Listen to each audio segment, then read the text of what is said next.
Affairs Minister Chrystia Freeland will return to Washington this week to take another run at closing the NAFTA deal with the Trump administration, as negotiators try to reach agreements on issues ranging from a dispute resolution mechanism to Canada's protected dairy market.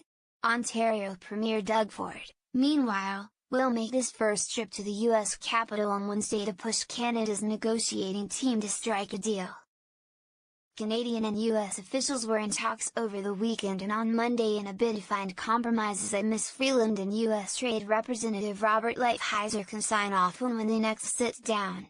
Chief Canadian negotiator Steve Verheul was in Ottawa on Monday, but other members of this country's negotiating team were in Washington, a source familiar with the talks said. Both Mr. Verheul and Canadian Ambassador David McNaughton have been heavily involved in the behind-the-scenes push for a deal, another source said. Ms. Freeland said Monday that she planned to return to the United States soon. "I have been in touch today with Ambassador Lighthizer and his team, and we agree that we will continue to talk in Washington later this week," she said. The major stumbling blocks are the Chapter 19 dispute resolution mechanism, U.S. demands to sell more dairy to Canada and Ottawa's battle to preserve protections for Canadian cultural industries, said one person briefed on the talks. Other matters include intellectual property protections, government contracting and the amount of foreign merchandise Canadians can buy online without paying import duties. U.S. President Donald Trump on Monday championed the bilateral deal Mr. Lighthizer reached last month with Mexico as very pro-jobs, very pro-everything, adding he was hopeful of reaching an accord with Canada. "We'll see what happens with Canada. We've told them what we have to have, and we'll see how that goes. I'm sure it will go fine," he said at the White House. Mr. Ford and his Economic Development Minister, Jim Wilson, will meet in Washington Wednesday with Mr. McNaughton and other members of the Canadian negotiating team. On Monday, Mr. Wilson took aim at Ottawa's assertion that it would refuse to sign off on an overhauled North American Free Trade Agreement if it can't get the right deal. "We want to be proactive and make sure that the federal government really does understand. Because you'll all be hearing the rumors that we are hearing, that maybe they don't want a deal.